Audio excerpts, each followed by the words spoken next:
Hello, everybody, and welcome back to another episode of Triboro Podcast. I'm your host, as always, Justin Alonso, joined by Nicholas O'Brien.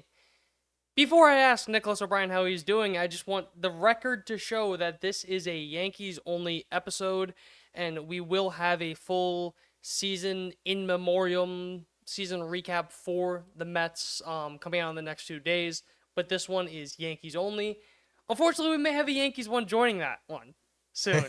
Hopefully not. But on that note, after all that nitty, just getting all that stuff out of the way, the housekeeping, how are you doing, Nicholas O'Brien? I'm doing all right. Not really gonna be a eulogy, more of a good riddance, and thank God I don't need to watch this team anymore. But besides that, I'm doing well. I'm back from my trip from the Midwest. I went to Chicago. I went to Milwaukee. Got got to see Jonah get his head beat in, and then got to see Jacob Mizorowski forget how to field the baseball. But it was a good trip. I had a good time. Unfortunately, I came back and They here we lost in are.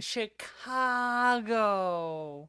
Of course, I was not the only game they lost, but like they did their job in Chicago, and Did not do we're it in not going to Miami. talk about it.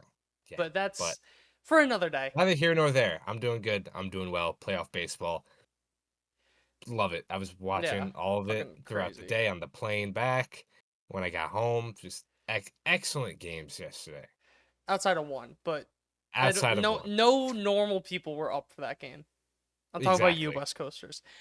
Um but yeah, every game was either 1 or 2 run game, correct? I think Cleveland was one, the other 2 games were two. Cleveland was one. Well, I'm not counting fucking LA because that's Yeah, I think Cubs Padres might have been three by the end of it, but yeah, it was close. They were what close. whatever. Yeah. But awesome, awesome games. You saw three stud performances from maybe the three best pitchers in baseball, or at least three best left-handed pitchers in baseball. Three best lefties for sure. Three best For lefties sure. for sure. I'd Skeens maybe that one, but anyways, Right. three best pitchers in the American League. So I don't even know where to start with this. I guess I could do a very easy recap because we didn't talk about it. They went 6-0 against the White Sox and the Orioles, and Toronto lost the first 2 games. All they had to do was win one more game than Toronto for those last 4 games, and Toronto ended up winning 4 in a row. That is why we are in this wildcard weekend. Dumb, annoying. Everyone's pointing to, oh, if only they didn't lose this game. Oh, if only they didn't lose this game. My opinion is you could do that for every single fucking team. You want to point to the games that they won that they shouldn't have won too. Right. Like that's how I And feel. Where it's like, oh, if only they would have. No, you just should have won. You should have done better. Like that's. I feel like you're gonna have a similar sentiment with the Mets. But it's just like Mhm. you could say that for literally any single team. You could say For that sure. for. I'm trying to think for the Giants. You could say that for. You could say that for the Astros. Obviously the Mets. You could say that for pretty much every team. So that sentiment to me, it's kind of especially in a 162 game season, just win. It's that simple. I will say, do wish we had game 163s because we would have had Yeah. like 4 of them. No, I But know. That's why like last year, like we basically kind of had it because of the hurricane with the Mets and Braves and all that. But man, I would have loved a game Sunday was 163. insane. I will say Sunday was fucking ludicrous. MLB got very Yeah, lucky with the way that ended up they going out, really but did. They really did.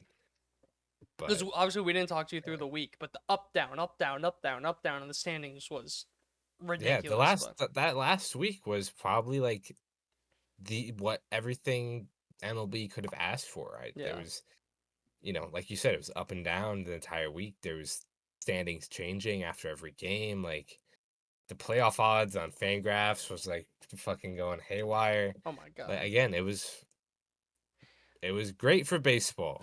The last thing I will say before we get into the wild card series was fuck you, George Springer. You cannot talk about cheating, stuff happening behind the scenes. You cannot talk about that shit. Shut up. No one forgets what you did. You had the second most trash can bangs of that Astros team. I don't want to hear it from you, buddy. You still won the division anyways. And besides, what MLB wants is Yankees Red Sox. They want the Yankees to play as many games as possible. So, Yeah, really. fuck you, buddy. But I I really want to talk about that because that pissed me off. that whole Mhm. debacle. Yeah. But anyways, getting into the actual game itself. So and this is gonna sound like coping, but out of the 3 games, this is the one by far I was the most scared about. By far. Because now, shocker, Yankees lost, and we'll get into why happened. I'll break all that down. Garrett Crochet is now 5-0 against the Yankees. Or the Red Sox, in 5 Garrett Crochet starts, are 5-0 against the Yankees. So the Yankees have quite literally not won a game when Garrett Crochet started. Meet the buzzsaw. I mean, sometimes Fuck the pig. it's just what happens. I mean, I will say I love the pig roast sign. I'm sure you yeah, saw that's that pretty going. That funny. was like that's the type That's of pretty good. chirping that we should be doing, guys. Yeah, learn from that. Um, but no, this game brutal, just brutal because the first inning, you had first and second, no outs. Paul Goldschmidt, bang, single. Aaron Judge, bang, single. Then Bellinger got out. Then Stan rolled into a double play, and it's like, okay, you feel like the momentum kind of starts to like. Fried sends him down 1-2-3. Anthony Volpe hits a home run in the second inning, and Horse job. well, an opposite porch job in the sense of it Yeah. only would not have been a home run at Fenway, because it's the fucking dumbest field in all of baseball. But yeah, absolutely fucking lasered that home run. Um, there may be a legitimate discussion of him just being a playoff riser because he also did have another hit later in the game. Because after that hit, there was a stretch of 17 batters that got retired. The 18th batter was Anthony Volpe who got a hit. Yeah. So it was just bad. People are going to look at. Then let me talk about Max Fried because this, I think people are so dumb in so many different ways, but fourth inning, 2 outs, the umpire missed 2 pretty obvious strike 3 calls on the same batter. That made Max Fried throw another batter, ended up getting into a little bit of trouble, got out of it. But he threw 20 more pitches. I think it was 20, 25 more pitches than he really had to. Same exact thing happened in the next inning, or the 6th inning, where he dropped this beautiful curveball to Carlos Narvaez in a 1-2 count. I think that was only with 1 out, though, and Blue called it a ball. Fried probably threw another 10 extra pitches. So Fried's pitch count just got up to, I believe, about 100, and I get it. It's October. You push these guys, all that. I don't know about you. I did not have much confidence in Fried going forward later in that game because you really saw in the 6th inning where there was, I forget who the batter was, but he missed like 4 times bad in a row. And you could really tell he was getting fatigued. Like after the game, he said like, "Oh, like I was definitely getting tired, but I could have done more." The player's gonna fucking say that, especially a guy as competitive as Max Fried. I don't hate the move to pull him. What was your thoughts on them actually pulling him? I didn't hate it. I think it's getting blown up for 2 reasons.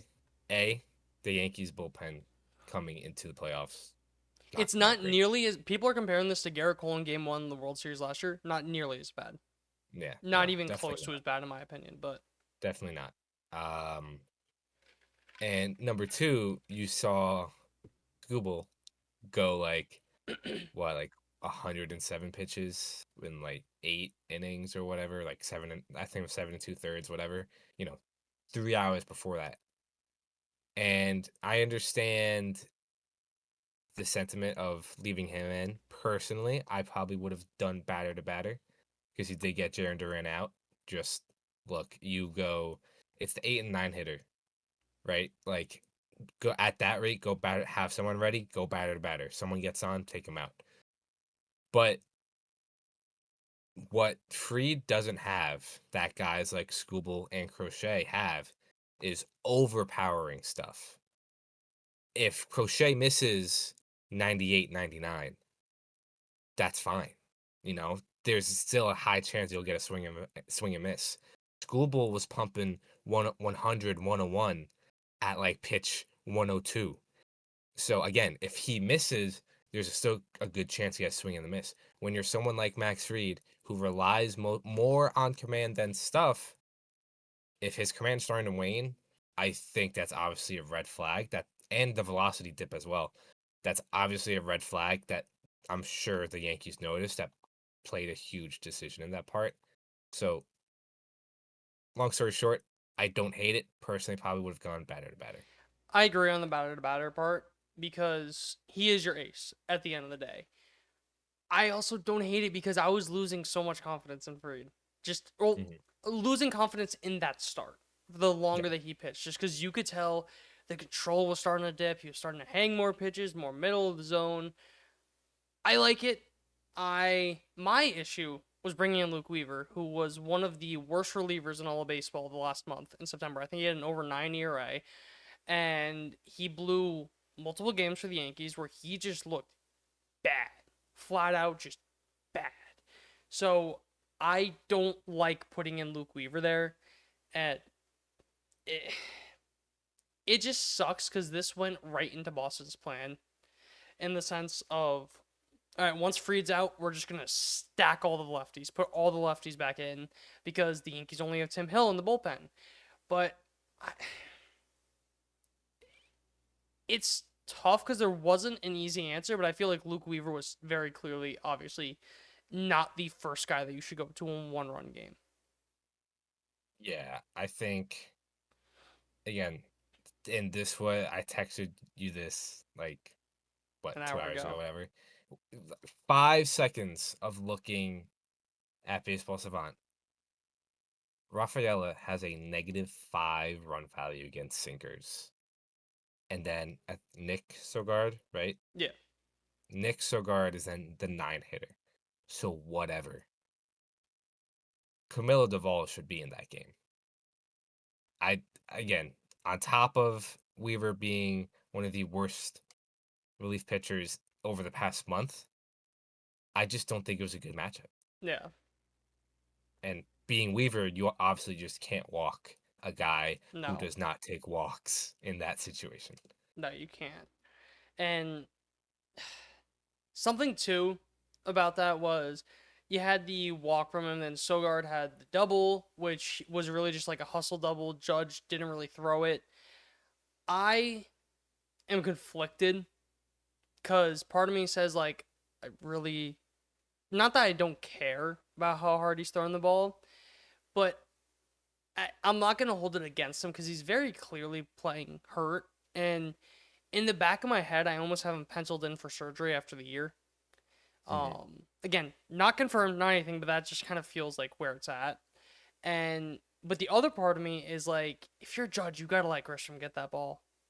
If Yeah. you know you don't have the arm, and it was so close to the point of it would not have made a difference realistically on the transfer, the throw would have been much stronger. Maybe you get him, maybe you don't, but Judge can't get that ball there. Yeah. That is the issue that I have with that play. Then Masaki Yoshida obviously just hits a ball, fucking single, get it. It's just knocks in both runs, gives the Red Sox lead. Uh, just so infuriating, that whole sequence, because I get it, the argument of keep Frieda and all that, but he very clearly was losing his control. Very clearly was. And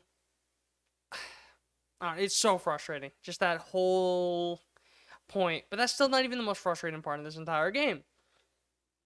Then you had the ninth inning where, just skipping ahead, Trevor Story got on. I forget how he got on, got to second base. Then Alex Bregman with 2 strikes digs a sinker that was below the middle of his shins, or a splitter below the middle of his shins, and just pulls it for a double. I I don't know how you could be mad with David Bender about that. I see so many people getting mad. That was a good pitch. That was a very good pitch. That was just a better job of hitting by one of the best postseason hitters in the game right now. Yeah. I mean, that's really it. I mean, it's frustrating, obviously, but I mean, tip your cap. He went down and got it. That's really all it is. Yeah. And then you get to the bottom of the ninth. So you got top of the order against Chapman, who Chapman did come in to get the last out in the eighth inning. And that was something I was looking at where you could tell he just did not have velocity. He was throwing 95, Yeah. 96. And I was like, okay, he looks nervous, looks rattled. Then he ends up sitting down for about 10 minutes, then comes back out. Paul Goldschmidt immediately rips a single. Aaron Judge immediately rips a single. Cody Bellinger immediately rips a single. Then a Stanton strikeout. Then a Jazz flyout. Then a Grisham strikeout to end the game. My first question: do you pinch run Dominguez for Goldie? Uh, Down 2 runs. Probably not. I mean, the run doesn't really mean anything. Mm. I go back and forth because, yeah, the run doesn't mean anything, but Chapman is a guy that he gets so in his head Mm-hmm. that more of on a mind game perspective, because you think if Dominguez is running on the Judge single, you go first to third. Then you think on the Bellinger single, you may be also to go first and third there. You may not be able to. You may be able to. At the very least, you have first and second and 1 run in, no men out. But say you do get first and third, maybe the Red Sox be like, okay, maybe I gotta walk Stanton here, intentionally walk Stanton because you don't want him facing a lefty. Then maybe the at bat changes for Jazz because Jazz did hit a fly ball that maybe a guy scores if that's a tying run. Then the Grisham at bat, okay, whatever. And then you have Volpe, who already had 2 hits in a game, who hits lefties very well. So it's so many things like that. And again, I've been very adamant, and I do not believe in the law of predetermined outcomes. Of if different things happen, that is going to affect things in a way that we will not know.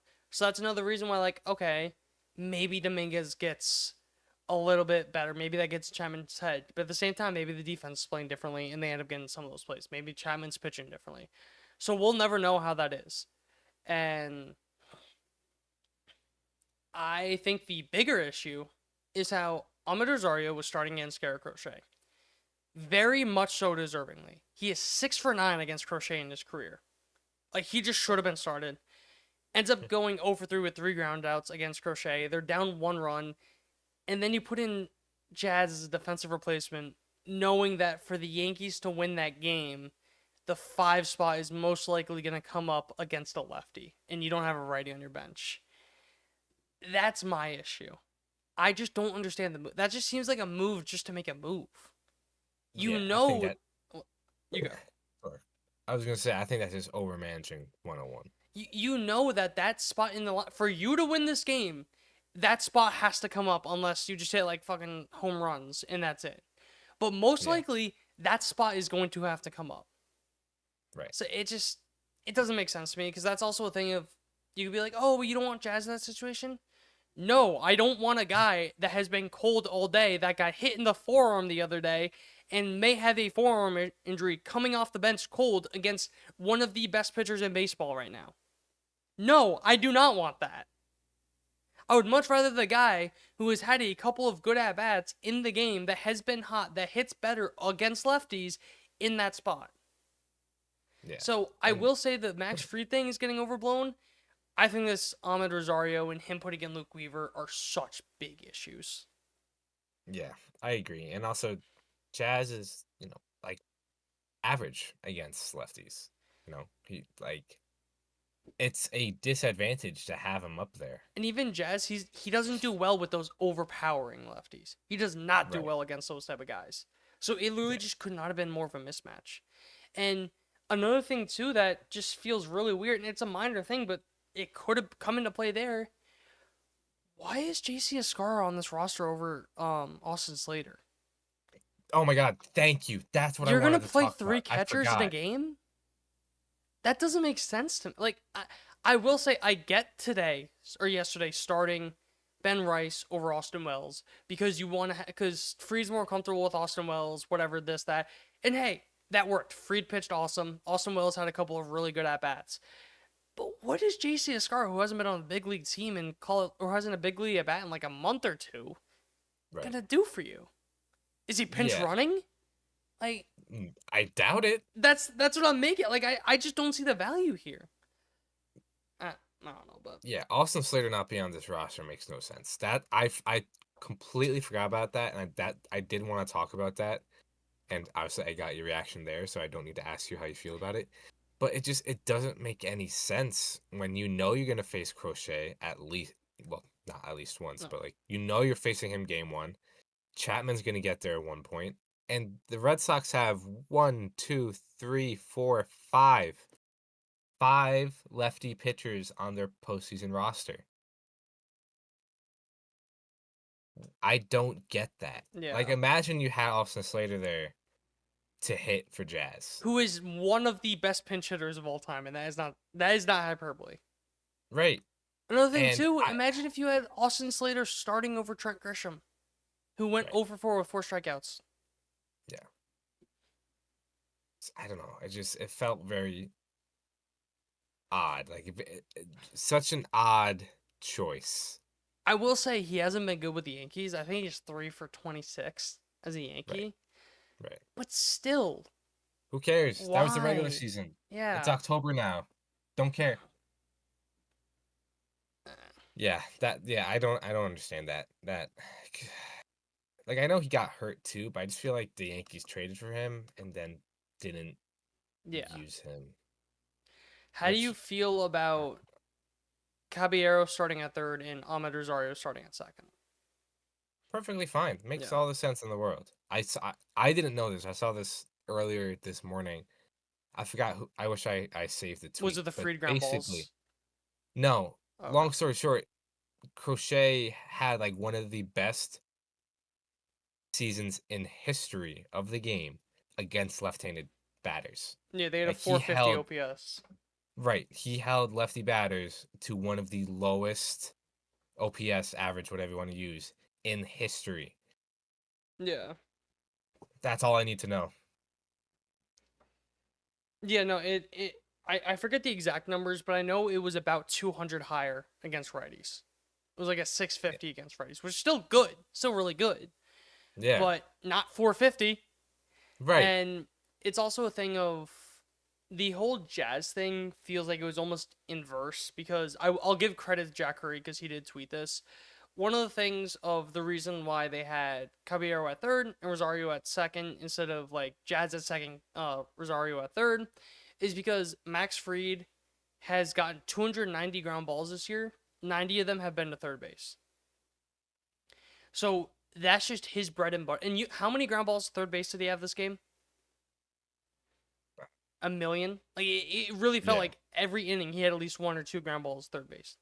right. So you do not want Ahmed Rosario there at third base. But I will say it also is a little weird of you'd rather Ahmed Rosario than Jazz with a ground ball pitcher on the mound if you're really going to make the argument if you put in Jazz as a defensive replacement. So you put him Right. in when the defense doesn't matter as much when you're down in the game. Again, just over managing. It didn't make And sense. let me say this again. I think Rosario just should have never been taken out. I think it was the right move to start him. I think he just shouldn't be taken out. Right. But you did the 2 worst outcomes out of the 3. Right. Doesn't make sense. Whatever. Anyways, that was that game, and then you move on to game 2 tonight with Carlos Rodon versus Brian Bello, and the Yankees hit Bello really well in their last start against him. Before that, he absolutely shut down the Yankees. Correct me if I'm wrong, but I do believe this is his first postseason start. So I think you would be hopefully you get correct. that. You have Carlos Rodon. Let me just say, I forgot how like his walk-up song was Rooster, Hmm. and I love it so much. I love it so that I went to the game. When was that? On Thursday last week, and he was pitching and did that. Love that, but that doesn't matter here. Um, I don't know. You paid Carlos Rodon all that money for him to come up in starts like this. This is where he should be pitching. And Yeah. if you want to be very pessimistic and think about what could have been, this should have been Max Fried's start. But I, you just have to win this. I don't care how. I don't care how ugly it looks. The benefit of the next 2 games is most likely you are going to have your A lineup. That Yeah. just seems like that's what's going to happen. You are going to have your A lineup. And I'm not going to look ahead because you can't. You have to win these 2 games. It is not a Yeah. guarantee whatsoever. But if somehow you get past this, your A lineup is going to be playing pretty much every single game. Right. But anyways, that's besides the point. That's way down the line if they even get there.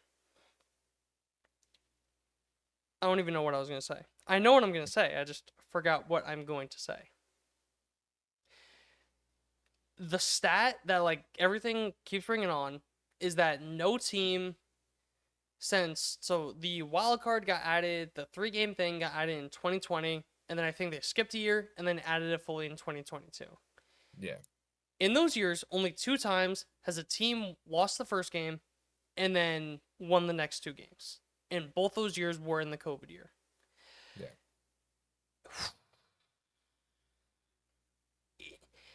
It's also a thing of it's bound to happen at one point.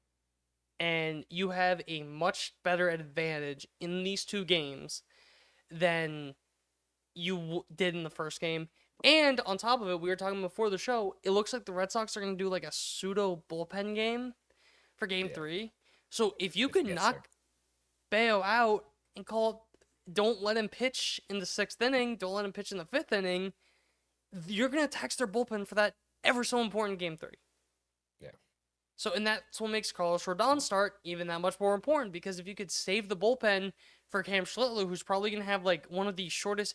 Cam Schlittler is a big, feisty pit bull that will jump on any dogs when he sees them. So you literally are practically holding his collar. The leash is that short.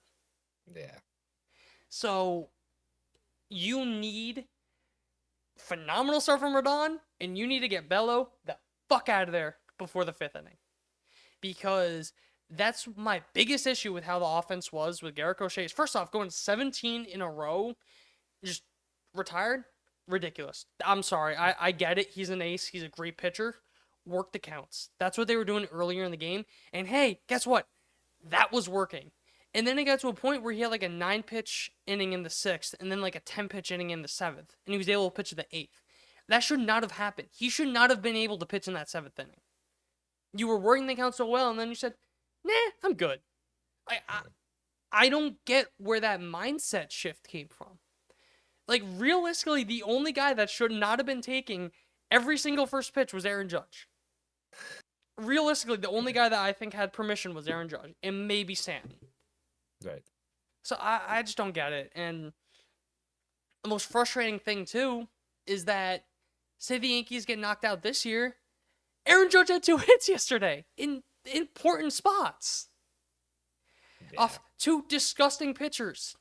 So it's annoying because it may be a thing of, okay, this may finally be the year. This may finally be the year. He got off on the right foot. For no other reason, I hope they move on, find a way just for Aaron Judge. Yeah. I mean, you even saw it last year as things were not going the Yankees' way, I guess, is when he kind of started heating up.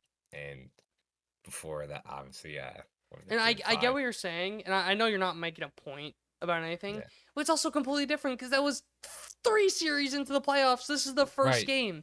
He didn't come No, out no. hot. Now he's Yeah. coming out, and I know that's not what you were saying. And Yeah. I'm just saying, like, it's 2 completely different situations too. He's actually coming out of the gates just on all cylinders. Right. And it's just, Yeah. I think it's since 2024 or 2004, the Yankees have lost 8 out of 9 playoff games to the Red Sox. There's just something about him. Like, we talked about it last week before the playoffs started. This was quite possibly the worst matchup. The only way it could get worse if it was in Boston. But this was the worst matchup for them because for whatever reason, they see Boston and it's just shit down their leg. Like, I don't know what it is. It's also Like, a thing of obviously, you only won 1 game, and that was with Masahiro Tanaka pitching in Fenway. I still remember that game 2 in 2018.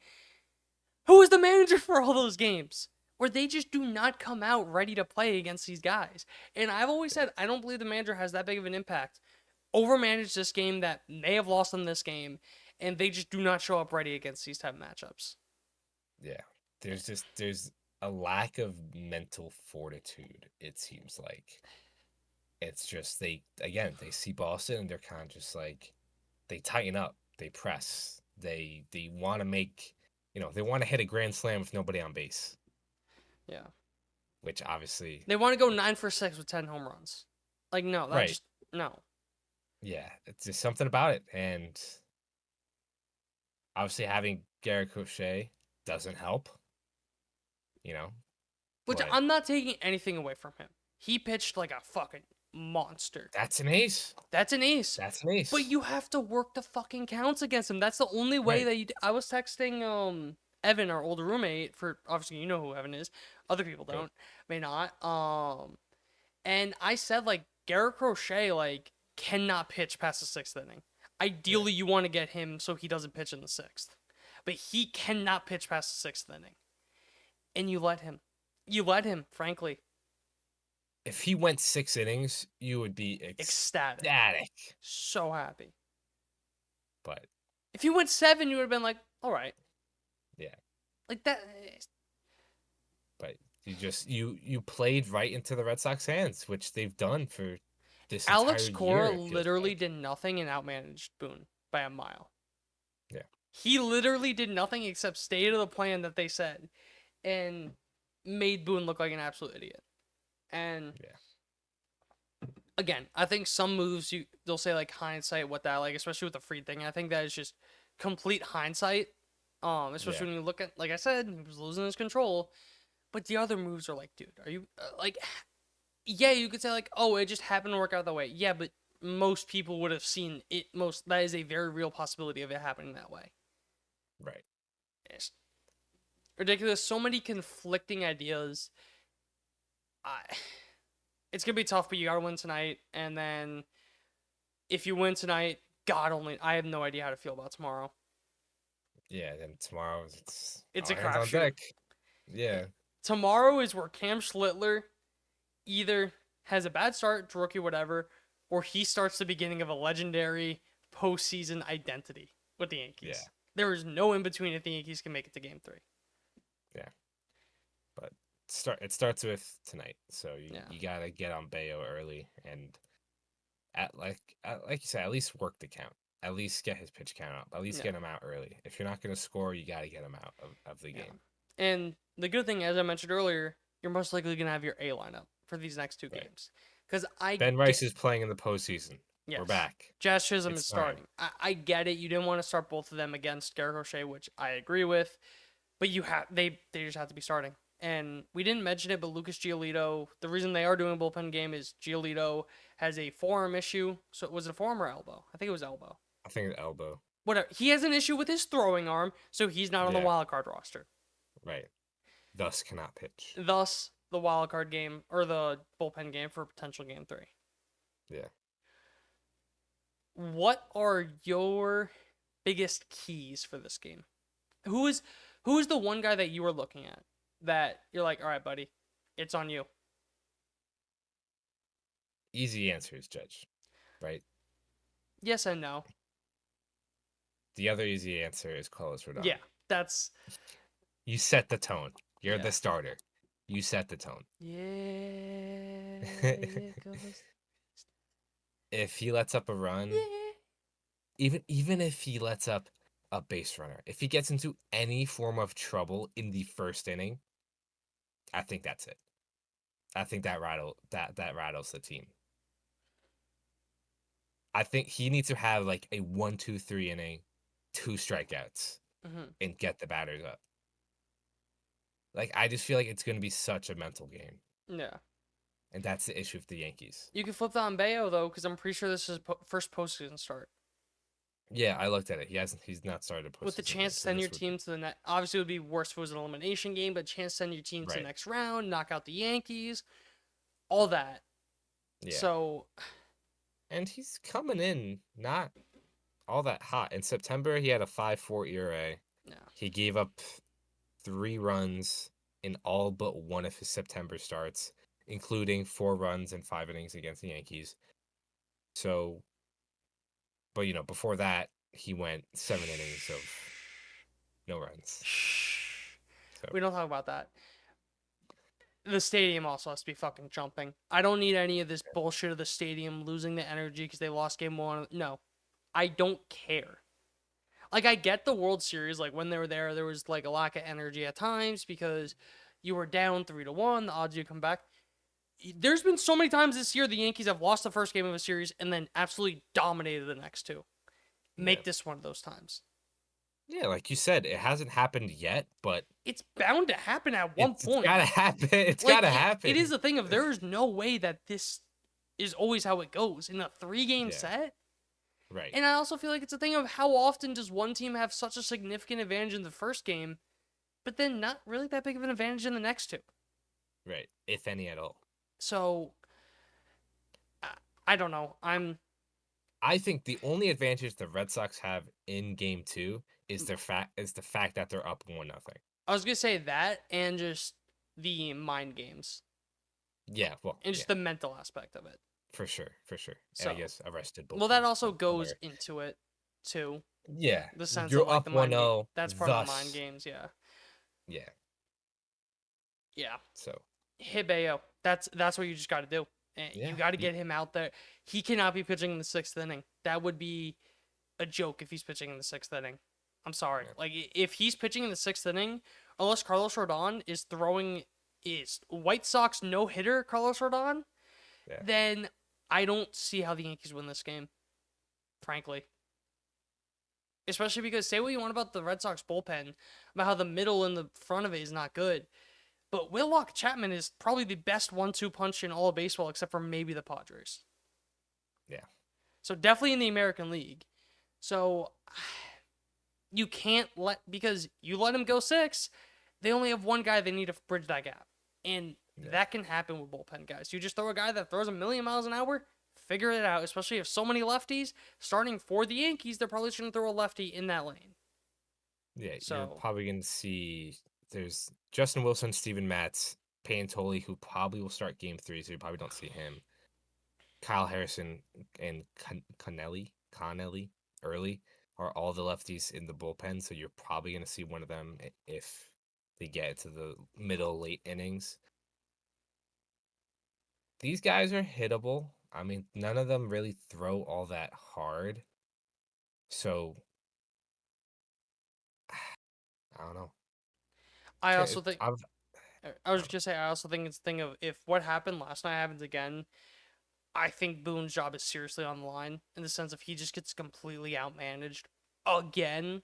They yeah, were a game away from winning the division, but they get bounced they get swept by the Red Sox at home. I yeah, with him getting absolutely embarrassed on national television. right. I mean, how many times have we said that though, and nothing's changed? But it's also a thing of like we said with the wild card. At one point, it has to.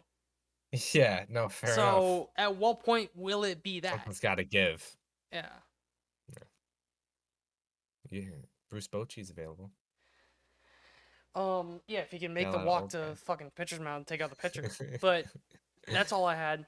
I could keep going in circles if I Yeah. really wanted to. Anything else for you? No, I think again comes down to Rodon, set the tone, and then offense. You got to score early. Hmm. If you do not have a run up by the 3rd inning, you're putting yourselves in a bad, bad spot in my mind. Yeah. I But completely agree. All right, no lineup. I just want to make sure. yeah, Got to get out early. Knock out Bayo. That's probably the most stereotypical advice you could give for a game. But there's a reason it's a but stereotype. right, it's do or die. Go back to the basics. Get the starter out early. If you had nothing else, take us away, Outro Monkey. Yeah, that's it. So we'll come back with hopefully a better update on the Yankees, and keep an eye out for all you Mets fans. Keep an eye out for the eulogy, good riddance vent episode of the Mets season coming later this week. But with that being said, thank you guys for listening. Thank you guys for watching. If you're listening on Apple Podcasts or Spotify, remember to leave us a follow, leave us a rating, let us know you're enjoying the show, helps us out. If you're watching over on YouTube, hit subscribe, hit like. Again, helps us out a ton. And follow all of our social media accounts at Instagram, TikTok, Twitter, Facebook. posting the wild card lineup and game recaps every day, so you get a bit more of a daily and instant reaction there from yours truly.